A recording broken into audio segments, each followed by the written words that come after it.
Hello everyone, myself Dr. Sudhir Kumar Verma, Assistant Professor, Department of History, DBS College, Kanpur. आज हम लोग 18th century की कुछ सामान्य सी विशेषताओं के बारे में बात करना चाहेंगे। इसके पहले लास्ट लेक्चर में हमने देखा था कि भारत में जो 18वीं शताब्दी का एक संक्रमण का दौर है और इस संक्रमण के दौर के लिए इतिहासकारों के मध्य एक बहस चल रही है, जिसमें कुछ इतिहासकारों के द्वारा ये साबित करने का प्रयास किया गया कि इस समय जो है मुग़ल साम्राज्य का पतन हुआ था। तो एक तरह से जो केंद्रवादी व्यवस्था के पतन के साथ ही भारत में पॉलिटिकल, इकोनॉमिक, सोशल और कल्चरल सभी क्षेत्रों में डिक्लाइन का फेज आ गया था, जिसकी वजह से ये अंधकार का युग था। लेकिन इनको काउंटर करने वाले दो इतिहासकारों का एक दूसरा ग्रुप है, जिसको हम संशोधनवादी इतिहासकार बोलते हैं। उन्होंने कहा नहीं, ये मुग़ल पतन के दौरान जो पॉलिटिकल वैक्यूम की सिचुएशन खड़ी हुई थी उसको भरने के लिए क्षेत्रीय दरबारों का उद्भव हुआ और इन क्षेत्रीय दरबारों ने एक तरह से ये साबित अपने क्षेत्रीय स्तर पर राजनीतिक और आर्थिक और सांस्कृतिक व्यवस्था को बनाए रखने का प्रयास किया, उसको आगे बढ़ाने का प्रयास किया। इसलिए ये पतन का काल नहीं था। कुछ इस तरह की बहस आगे अभी तक चल रही है और इसको हमने लास्ट की लेक्चर में देखा था। आज हम लोग देखेंगे कि जो 18वीं शताब्दी है, भारत में 18वीं शताब्दी है, उसमें कुछ सामान्य सी जो विशेषताएं हैं उन पर हम लोग गौर करेंगे कि इस समय जो है यहाँ पर कंटिन्यूटी और चेंजेस क्या चल रहे थे, इन पे हम लोग गौर करने का प्रयास करेंगे। 18वीं शताब्दी को अगर हम लोग समझने का प्रयास करते हैं तो उसको बेसिकली हम 2 सेक्शंस में डिवाइड करके देखते हैं। पहले 18वीं शताब्दी का जो हमारा सेक्शन है वो है first half of the 18th century और दूसरा है second half of the 18th century. जो first half of the 18th century है उसको हम लोग 18वीं शताब्दी का पूर्वार्ध का काल भी बोलते हैं और second half of the 18th century को 18वीं शताब्दी का उत्तरार्ध का कालखंड बोलते हैं। और इन दोनों सेक्शंस में हम लोग क्या करेंगे, हम लोग देखेंगे कि कुछ सामान्य सी विशेषताएं क्या हैं। इसके साथ साथ में हम लोग देखेंगे कि इस कालखंड में, दोनों कालखंड में जो उत्तरार्ध का काल है, पूर्वार्ध का काल है, उसमें कंटिन्यूटी और चेंजेस क्या थे, निरंतरता और परिवर्तन की क्या चीज़ें थी, इन सारी चीज़ों को हम लोग देखने का प्रयास करेंगे। अब यहाँ पर पहले सेक्शन में चलते हैं हम लोग 18वीं शताब्दी का पूर्वार्ध का कालखंड।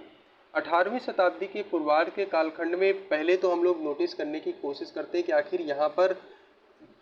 चेंजेस क्या आए थे। अगर हम लोग परिवर्तन की बात करें तो आप देखेंगे कि भाई 18वीं शताब्दी का जो कालखंड है इसको बेसिकली जो है मुग़ल पतन का काल घोषित किया गया है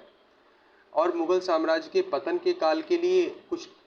बेसिक से काजेज रिस्पॉन्सिबल थे, यानी कि कुछ सामान्य से कारण उत्तरदायी थे। अब मुग़ल साम्राज्य के बारे में अगर आप बात करोगे तो आप देखोगे कि 18वीं शताब्दी से पहले 17वीं शताब्दी के जो उत्तरार्ध का दौर चल रहा था उस समय यहाँ पर औरंगजेब का शासनकाल था। औरंगजेब ने अपनी शासकीय योग्यता के बल पर मुग़ल साम्राज्य का भारतीय उपमहाद्वीप में बहुत बड़े भूभाग में विस्तार कर दिया था। लेकिन अगर हम पहले कारण की बात करें, 18वीं शताब्दी में जब 1707 में औरंगजेब की डेथ हो गई तो उसके बाद में मुग़ल साम्राज्य को संभालने वाला कोई योग्य शासक नहीं हुआ या कोई शासक सक्षम नहीं हुआ जो इस केंद्रीय व्यवस्था को बनाए रख पाता या औरंगजेब के द्वारा जो विस्तृत किया गया साम्राज्य है उसको एक तरह से मजबूती से उस पर कंट्रोल कर पाता। तो एक के बाद, औरंगजेब की मृत्यु के बाद एक के बाद एक शासक आते गए, एक के बाद एक मुग़ल एम्परर आते गए, बदलते चले गए, लेकिन कोई भी इतना सक्षम और योग्य नहीं साबित हुआ जो भारत में मुग़ल साम्राज्य को मजबूती प्रदान कर पाता। इसी वजह ये भी एक मुग़ल साम्राज्य के पतन का कारण था। इसके साथ साथ में आप देखेंगे कि औरंगजेब के द्वारा अपने साम्राज्य विस्तार करने के क्रम में कुछ ऐसी गलतियाँ की गई थीं जिसकी वजह से भी मुग़ल साम्राज्य का पतन हुआ। अगर इसकी बात करेंगे तो आप देखेंगे कि औरंगजेब के द्वारा अपने पूरे जीवन काल में या अपने पूरे शासनकाल का जो अधिकांश समय है उसने अपने दक्कन में अपने साम्राज्य के विस्तार में लगा दिया। दक्कन में वो अहमदनगर, बीजापुर, गोलकुंडा को जीतने में ही अपने शासनकाल का अधिकांश समय उसने व्यर्थ कर दिया। और न सिर्फ समय व्यर्थ किया बल्कि आप देखेंगे कि जितने भी साम्राज्य के रिसोर्सेस हैं उन सारे रिसोर्सेज को भी वहाँ पर उसने लगा दिया। तो ऐसा मतलब विद्वानों के द्वारा ऐसा कहा जाता है कि औरंगजेब के द्वारा जो दक्कन में विस्तार किया गया, एक तरह से वो जो मुग़ल एम्पायर है उसका एक तरह से वेस्टेज ऑफ रिसोर्स है। रिसोर्स को उसने वेस्ट किया और उसका कोई बहुत ज़्यादा साम्राज्य को फ़ायदा नहीं मिला, और ये भी एक मुग़ल साम्राज्य के पतन का कारण बना। इसी तरह से आप देखेंगे कि मुग़ल दरबार 18वीं शताब्दी का जो मुग़ल दरबार है, जैसा कभी 17वीं शताब्दी के मध्य में या 16वीं शताब्दी के उत्तरार्ध में अकबर के टाइम पीरियड में हुआ करता था, अब वैसा मुग़ल दरबार नहीं रहा। 18वीं शताब्दी का जो मुग़ल दरबार है वो दरबारी गुटबाजी का शिकार है, और दरबारी गुटबाजी में भी शिया और सुन्नी के गुट हैं। मतलब इस्लामिक जो आमिर है, इस्लामिक परंपरा के जो आमिर वर्ग है वो शिया और सुन्नी में बटा हुआ है। अब शिया सुन्नी के साथ साथ में भारतीय मुसलमानों का अलग गुट है। यहाँ भारतीय मुसलमानों के साथ साथ में मतलब राजपूतों का अपना अलग गुट है। तो एक तरह से मुग़ल दरबार में सभी अमीर गुट या सभी अमीर वर्ग अपने अपने प्रभाव क्षेत्र को बनाए रखने के लिए एक तरह से आपस में प्रतिस्पर्धा कर रहे हैं और दरबारी गुटबाजी का शिकार हो रहे हैं। ये भी इधर मुग़ल साम्राज्य के पतन का एक बड़ा कारण साबित हुआ था। और कुछ साम्राज्य में जगह जगह पे विद्रोह भी हो रहे थे, किसानों के विद्रोह हो रहे थे, जमींदारों के विद्रोह हो रहे थे, जो 18वीं शताब्दी के उत्तरार्ध में मुग़ल साम्राज्य की जड़ें कमज़ोर कर रहे थे। तो ओवरऑल पतन के ढेर सारे कारण हैं, और किसी एक कारण को पूर्ण रूप से उत्तरदायी नहीं माना जा सकता जो मुग़ल साम्राज्य के पतन के लिए उत्तरदायी हो, बल्कि संयुक्त रूप से बहुत सारे कारण हैं जो मुग़ल साम्राज्य के 18वीं शताब्दी में पतन के लिए जिम्मेदार रहे थे। लेकिन मुग़ल साम्राज्य के पतन के दौरान आप कुछ खास चीज़ें और यहाँ पर देख पाओगे। वो ये कि जब मुग़ल साम्राज्य का पतन हुआ तो 18वीं शताब्दी के पूर्वार्ध के कालखंड में एक तरह से जो राजनीतिक रिक्तता की स्थिति खड़ी हुई थी, उसको यहाँ पर हम लोग देखेंगे कि क्षेत्रीय दरबारों ने, जो क्षेत्रीय दरबार हैं, उनके उत्थान ने इस स्थिति को संभालने का प्रयास किया। तो आप यहाँ पर देखेंगे कि 18वीं शताब्दी में जब मुग़ल साम्राज्य का पतन हुआ या पतन हो रहा था, उसी दौरान यहाँ पर क्षेत्रीय राज्यों का भी उत्थान हो रहा था। इसको हम लोग परिवर्तन के संदर्भ में देख सकते हैं। अब यहाँ पर देखेंगे कि 18वीं शताब्दी में जो क्षेत्रीय दरबार हैं वो कौन कौन से हैं। तो क्षेत्रीय दरबारों के संदर्भ में आप देखेंगे कि यहाँ पर आपको सामान्य तौर पर 3 टाइप्स ऑफ स्टेट दिखाई पड़ेंगे। पहली श्रेणी के जो राज्य हैं, ऐसे राज्यों में आप देखेंगे कि ऐसे क्षेत्रीय राज्य थे जो कभी मुग़ल सूबा हुआ करते थे, जिनको हम सक्सेसर स्टेट कह सकते हैं, लेकिन आज वो स्वतंत्र हो गए हैं 18वीं शताब्दी के पूर्वार्ध में, तो क्षेत्रीय दरबार के तौर पे स्थापित हो गए हैं। इसी तरह से आप देखेंगे कि कुछ ऐसे भी राज्य हैं जो रिबल स्टेट के तौर पे हैं। रिबल स्टेट मतलब ये है कि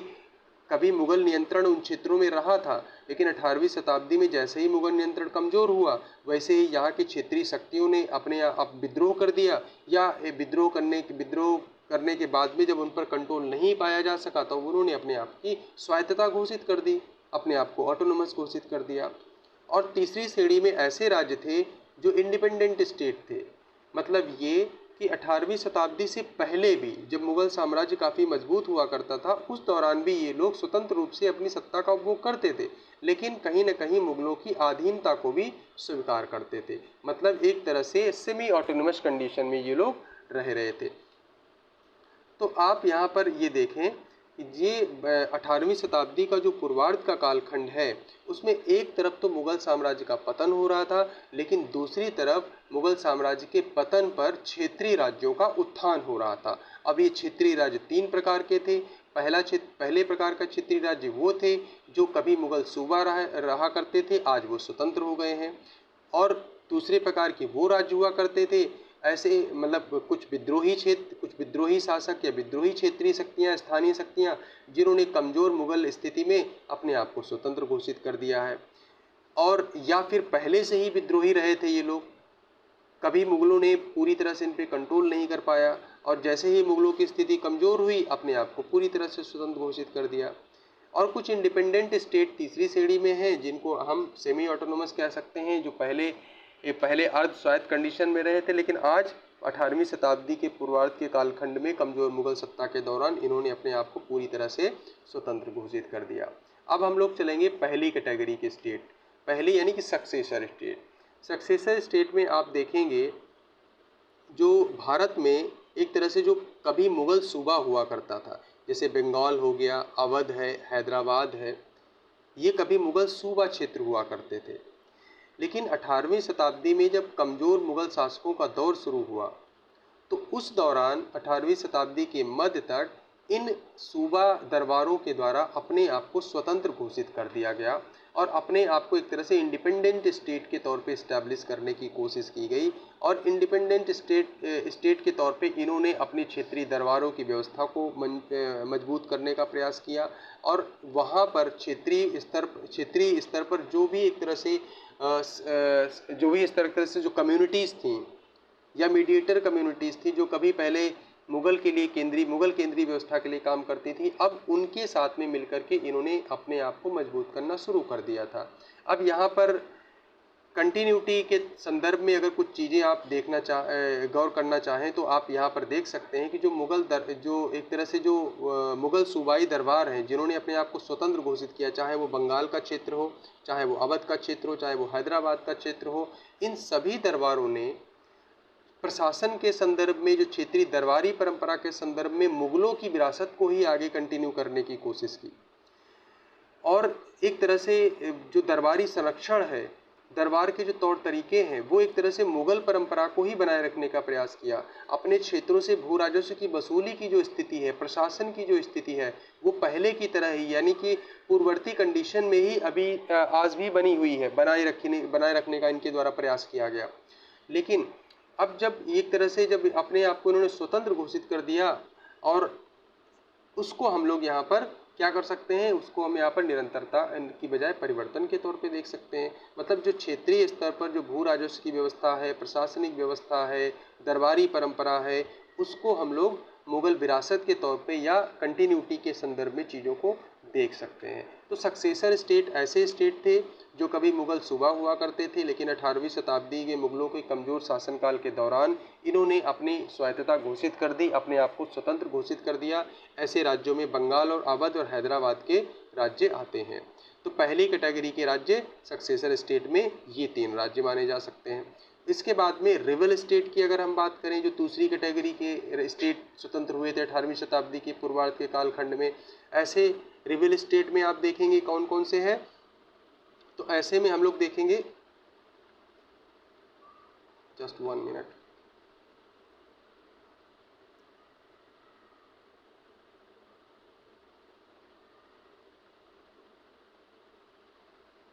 हाँ, तो ऐसे स्टेट्स में हम लोग देख सकते हैं जैसे मराठा स्टेट हो गया,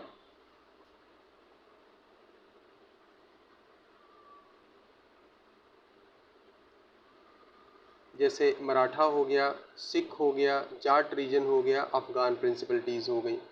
रिबल स्टेट का मतलब ये कि कभी इन क्षेत्रों पर मुगलों के द्वारा नियंत्रण स्थापित करने का प्रयास किया गया था, या तो नियंत्रण स्थापित कर लिया गया था या फिर नियंत्रण के लिए संघर्ष मुगलों के द्वारा यहाँ पर किया गया था। अब जब मुगल 18वीं शताब्दी में कमज़ोर पड़ने लगे या कमज़ोर हो गए या कोई भी योग्य शासक नहीं आया जो पूरी तरह से केंद्रीय व्यवस्था को स्थापित कर पाता, तो ऐसी कंडीशन में इन राज्यों के द्वारा अपने क्षेत्रों को एक तरह से विद्रोही गतिविधियों के माध्यम से स्वतंत्र करने का प्रयास किया और एक ऑटोनोमस कंडीशन के तौर पे अपने आप को स्थापित कर लिया। जैसे मराठा राज्य की अगर हम बात करें तो हम देखेंगे कि यहाँ पर जो मराठा स्टेट है, इसके साथ में मुगलों के शुरू से ही एक तरह से तनावपूर्ण संबंध रहे थे। 18वीं शताब्दी में मराठों की स्थिति मजबूत हो गई, मुगलों की स्थिति कमज़ोर हुई, तो मराठों ने उत्तर भारत में दिल्ली पर भी अभियान किया, दिल्ली से ऊपर जाकर के पंजाब के क्षेत्र में, अवध के क्षेत्र में और यहाँ तक कि बंगाल के क्षेत्रों में भी अपने अभियान किए। तो 18वीं शताब्दी में मराठे एक तरह से पेशवाओं के अंतर्गत काफ़ी मजबूत हो गए थे और अपने आप को पूरी तरह से एक शक्तिशाली क्षेत्रीय शक्ति के तौर पे स्थापित करने का प्रयास कर रहे थे। सिख राज्य के तौर पे देखेंगे, सिख स्टेट में जो सिख की मिसल स्टेट्स हैं वो भी ऐसे ही हैं, अपने आप को उन्होंने स्वतंत्र घोषित कर दिया है। जाट क्षेत्र है तुम्हारे दिल्ली के पास में, जो भरतपुर का एरिया है और दिल्ली के मथुरा का क्षेत्र है, यहाँ पर जाटों ने अपने आप को स्वतंत्र घोषित कर दिया। रुहेलखंड में रुहेला अफगान है, फर्रुखाबाद के जो बंगस पठान हैं, इन लोगों ने भी 18वीं शताब्दी में अपने आप को स्वतंत्र घोषित कर दिया। तो यहाँ पर हम देख सकते हैं कि एक तरह से जो कुछ ऐसे राज्य हैं जो अपने आप को रिबेल स्टेट के तौर पे साबित कर रहे हैं या रिबेल स्टेट के तौर पे अपनी स्वतंत्रता को घोषित कर दिया है, तो ये हम दूसरी कैटेगरीज की श्रेणी में राज्यों को देख सकते हैं। अब तीसरी कैटेगरीज में इंडिपेंडेंट स्टेट हैं। हमने आपको भी बताया था कि ऐसे राज्य जो कभी मुगल के अंडर में सेमी ऑटोनोमस हुआ करते थे, परंपरागत तौर पे एक तरह से अपने आप को अपनी विरासत को मजबूत बनाए रखा था इन्होंने। ऐसे राजपूताना राज्य थे। ऐसे राज्य जो है राजपूताना राज्य थे। मैसूर और त्रावणकोर का क्षेत्र था। ये क्षेत्र शुरू से ही अपने जो है स्वतंत्रता के लिए जाने जाते थे, अपनी स्वतंत्र स्थिति के लिए जाने जाते थे। मुगलों का कुछ अधिराजत्व इनके द्वारा जरूर स्वीकार किया गया था, लेकिन जैसे ही 18वीं शताब्दी में मुगलों की स्थिति कमजोर हुई तो इन्होंने अपने आप को पूरी तरह से पुनः स्वतंत्र घोषित कर दिया या स्वतंत्र पोजीशन में अपने आप को स्थापित कर लिया। तो हम लोग दोबारा से एक बार रिकैप करने की कोशिश करेंगे कि आप देखेंगे कि 18वीं शताब्दी का जो कालखंड है, इसको बेसिकली हम 2 सेक्शंस में डिवाइड करते हैं। 18वीं शताब्दी का पूर्वार्ध का कालखंड और 18वीं शताब्दी का उत्तरार्ध का कालखंड। 18वीं शताब्दी का जो पूर्वार्ध का कालखंड है, उसमें हम 2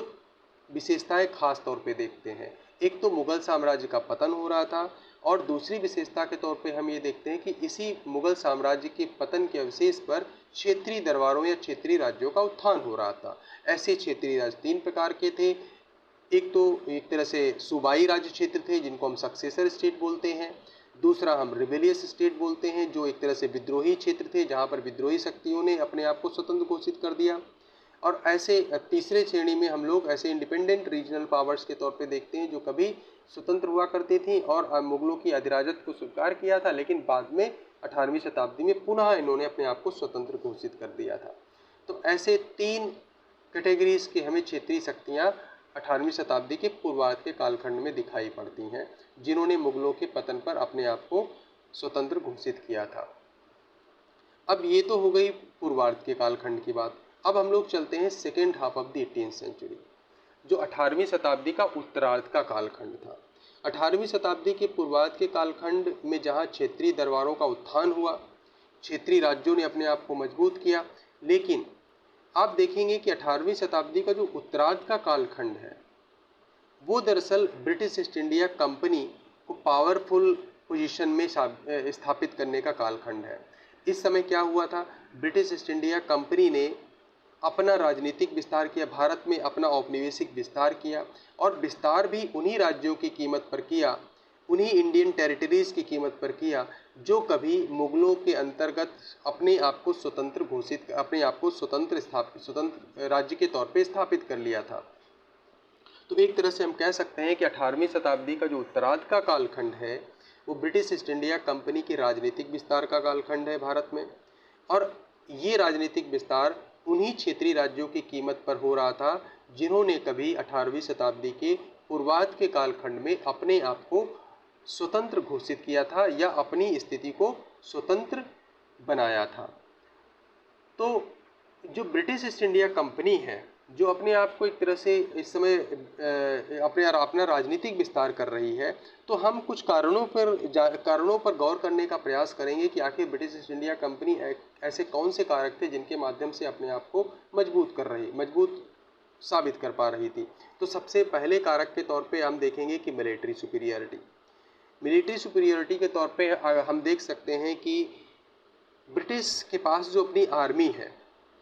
ब्रिटिश की जो सेना है, वो बहुत ज़्यादा भारी भरकम तो नहीं है, बहुत ज़्यादा बड़ी तो नहीं है, लेकिन उसके पास ऐसी ट्रेंड आर्मी है या एडवांस वेपनरी सिस्टम है, कुछ ऐसी अपनी सैन्य रणनीतियां हैं जिनके माध्यम से यहाँ के जो क्षेत्रीय राज्य हैं या क्षेत्रीय राज्यों के पास जो अपनी परंपरागत मेथड है, वॉर मेथड है, उस पर ये काफ़ी ज़्यादा हावी साबित होती है, एक तरह से उससे सुपीरियर साबित होती है। तो आप यहाँ पर ये देख सकते हैं कि जो कंपनी के पास जो उसकी सैन्य व्यवस्था है, वो इंडियन आर्मी से या भारतीय सैन्य व्यवस्था से काफ़ी एडवांस है। और एडवांस इन द सेंस आप यहाँ पर ये कह सकते हैं कि उनके पास कुछ इस यूरोपियन मेथड है, मेथड है, टेक्टिक्स है, और कुछ उनके पास जो यूरोपियंस गन्स हैं, वेपन्स हैं, वो अभी इंडिया में बहुत ज़्यादा प्रचलन में नहीं है। तो ऐसी कंडीशन में वो कहीं ना कहीं थोड़ा सा सैन्य संदर्भ में बढ़त हासिल कर लेते हैं। और ये इसके उदाहरण के तौर पे अगर हम समझना चाहें तो हम देख सकते हैं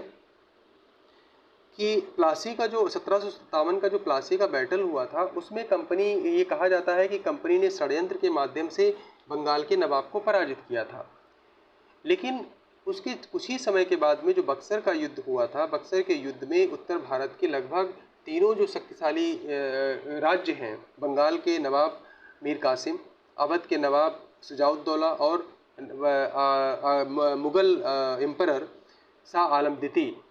तीनों की मिली शक्ति को, तीनों की मिली सैन्य शक्ति को एक तरह से बक्सर के मैदान में 1764 में ब्रिटिश की आर्मी के द्वारा पराजित किया गया। ये एक खुला युद्ध था। इसमें ये नहीं कहा जा सकता है कि एक तरह से कोई षड्यंत्र के माध्यम से कंपनी ने युद्ध जीता था। इसने, इस बक्सर के युद्ध ने ये पूरी तरह से साबित कर दिया था कि एक तरह से ब्रिटिश के पास एक छोटी सेना, संगठित सेना, जिसके पास कुछ आधुनिक हथियार हैं, उन जिनके पास कुछ अपनी रणनीतियां हैं, जिनके माध्यम से भारत की बड़ी सेना को भी पराजित किया जा सकता है। तो एक तरह से एक ये स्थापित हो गया था कि एक तरह से मिलिट्री सुपीरियरिटी के माध्यम से कहीं ना कहीं कंपनी अपने राजनीतिक विस्तार को करने में सफल हो रही थी। और मिलिट्री सुपीरियरिटी तो थी ही, लेकिन सैन्य सुपीरियरिटी के साथ साथ में आप यहाँ पर देखेंगे कि कुछ जो है राजनीतिक गठबंधन का भी सहारा कंपनी के द्वारा लिया जा रहा था, जिसके माध्यम से भारत में कंपनी ने अपना राजनीतिक विस्तार किया। कंपनी बड़ी ही रणनीतिक तरीके से जब कभी दूसरे क्षेत्र में युद्ध करती थी तो कोशिश ये रहती थी कंपनी की कि हम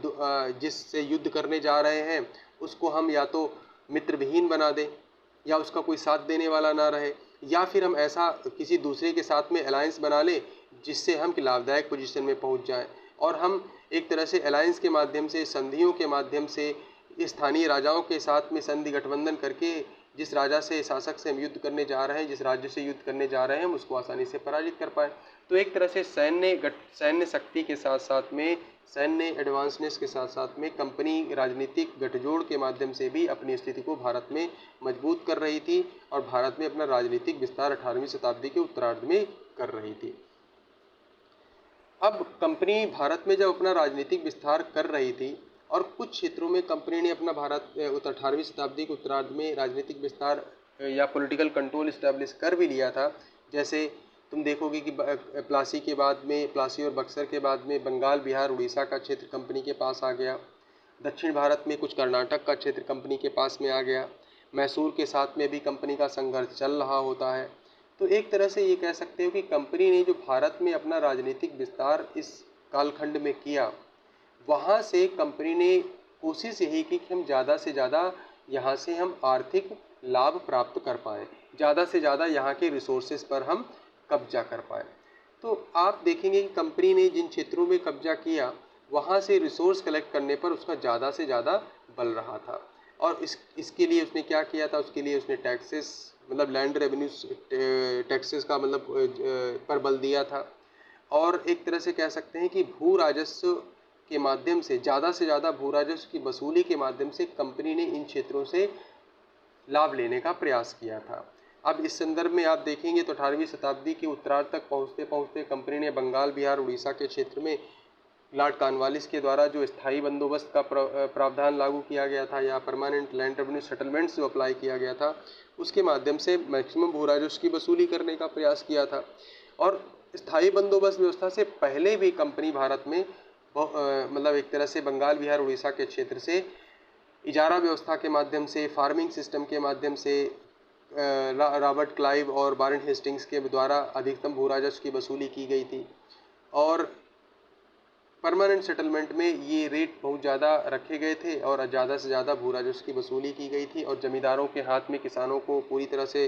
अंडर में उनके कर दिया गया था। इससे उनका और ज़्यादा शोषण हुआ। तो एक तरह से कह सकते हैं कि परमानेंट सेटलमेंट के बाद उत्तर भारत से निकल करके दक्षिण भारत में जब रैयतवाड़ी लगाया, पुनः उत्तर भारत में महालवाड़ी सेटलमेंट लगाया, तो इन सारे सेटलमेंट्स के माध्यम से, लैंड रेवेन्यू सेटलमेंट्स के माध्यम से कंपनी ने ज़्यादा से ज़्यादा भू राजस्व की वसूली के प्रयास किए। और उसका यही पर्पज़ था कि हम ज़्यादा से ज़्यादा भारत से आर्थिक लाभ प्राप्त कर पाएँ, जिससे कि हमें हमारे औपनिवेशिक हित सिद्ध हो सकें। और ये जो एडमिनिस्ट्रेटिव रिफॉर्म की बात आती है, कंपनी ने एक तरह से आप देखेंगे कि जो कंपनी ने यहाँ पर एडमिनिस्ट्रेटिव रिफॉर्म्स किए, एडमिनिस्ट्रेटिव रिफॉर्म्स का मतलब ये है कि कंपनी का मतलब कोई उद्देश्य ये नहीं था कि हम यहाँ पर भारत में कोई बेहतर प्रशासनिक व्यवस्था दें जिससे कि भारतीयों का कुछ कल्याण हो, बल्कि उसका उद्देश्य यही था कि हम जो भू राजस्व की वसूली कर रहे हैं और जिन क्षेत्रों पे हमारा कंट्रोल है, वहाँ से हम ज़्यादा से ज़्यादा लाभ ले पाएँ और एक तरह से हम एक ऐसा सिस्टम डेवलप करें जिसके माध्यम से हम एक अपने औपनिवेशिक हितों को पूरा कर पाएँ। आप ध्यान से देखेंगे तो आपको पता चलेगा कि कंपनी ने शुरुआती 18वीं शताब्दी की जो उत्तरार्ध का कालखंड है, कंपनी ने सिर्फ वही मतलब एक तरह से उतनी ही प्रशासनिक व्यवस्था पर बल दिया जिससे कि ज़्यादा से ज़्यादा वो भू राजस्व की वसूली कर सकें। उन्होंने लॉ एंड ऑर्डर को मेंटेन किया, उन्होंने कुछ जुडिशियल सिस्टम को डेवलप करने की कोशिश की और इसके पीछे उनका मकसद यही था कि हम उनको राजस्व की वसूली आसानी से हो जाए